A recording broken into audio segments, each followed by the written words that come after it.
The holidays are almost upon us. It's time to get going, and so a super quick project for today.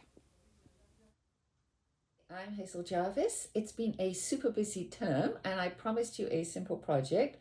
So here we have a quick winter wonderland wreath with kind of punk overtones, something new.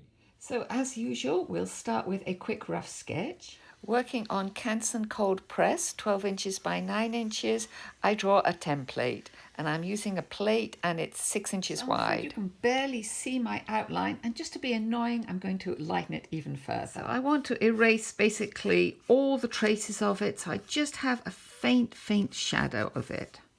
I start with a little puddle of my favourite green, which is number 53. 53. And I'm going to paint in 5 nice fat triangles with the tips of the trees just crossing over my pencil line.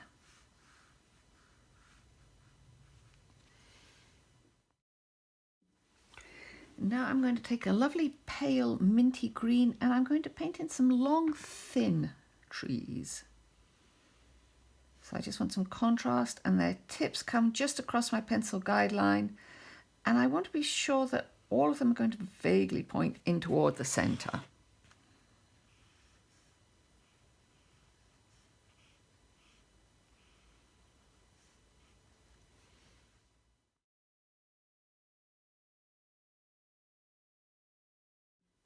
Now you'll mix up a nice dark blue green and we'll fit in some more trees. For my dark blue green, I mix my sap green 53 with indigo number 67, and you want to just keep turning the wreath around and adding trees.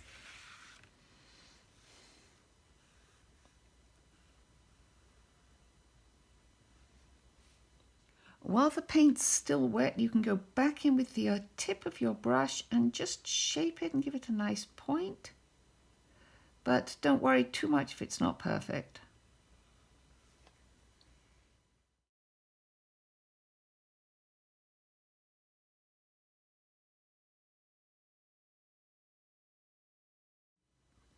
I'm going to go with a different blue and I'm going to add some more wider trees.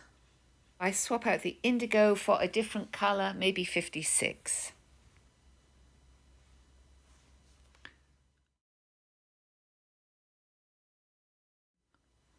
And then back to my original green and just fill in any gaps.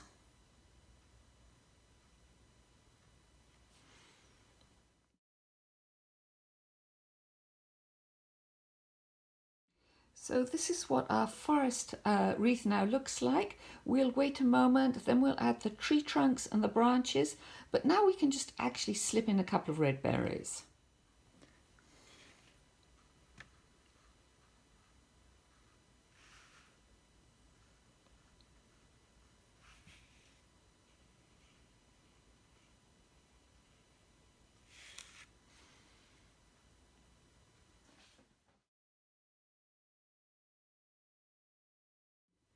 So we've got a nice even dispersion of berries.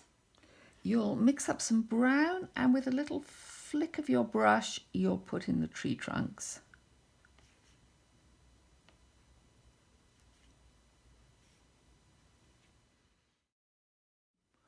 We can just fatten up some of these tree trunks just for variation, because a little bit of variety is always good.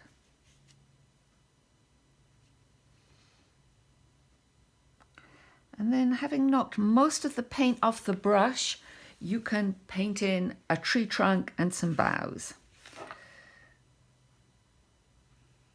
So nice and light, and just a couple of quick flicks.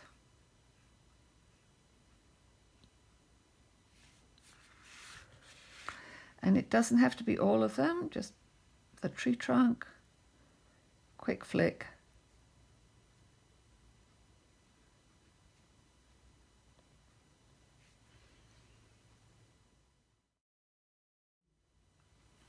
So now your beautiful little wreath is finished. You could put in a central motif if you wished. You could add some birds, but since I promised you something fast and simple, we think we'll just leave it here. And finally, don't forget to rub out any pencil lines that may remain, but wait until it's completely dry before you do that. And here's the final version of the wreath. I added a ribbon and I put in some white branches and a white tree trunk to a couple of my trees. So you have your winter woodland wonderland wreath. So I hope you'll enjoy creating your own wreath. I hope you'll have fun. I can't wait to see what you do, and happy holidays.